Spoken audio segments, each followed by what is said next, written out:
Nisanlar. Canım Azerbaycanım, öz yurdum öz ünvanım. Bu müstakil ülkenin, güzel yerin bölgenin.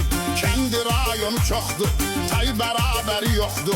Məsəl üçün Zaqatala, bəzək bizim mahala. Cənnətə bənzər kimi, dillərə əzbər kimi.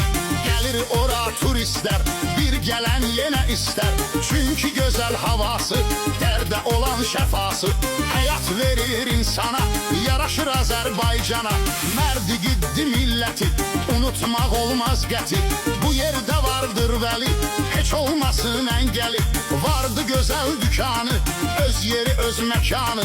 Balıqçılıqla bağlı, qeyri-adi maraqlı.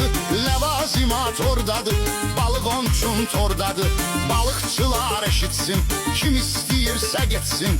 Nə lazımdırsa alsın, sonra da dənizə salsın. Minlərlə tutsun balıq, gözünə də gəlsin işıq. Ay vəli getsin işin, heç olmasın təşvişin. Şair yazdı sənin üçün, o gözəl məskənin üçün.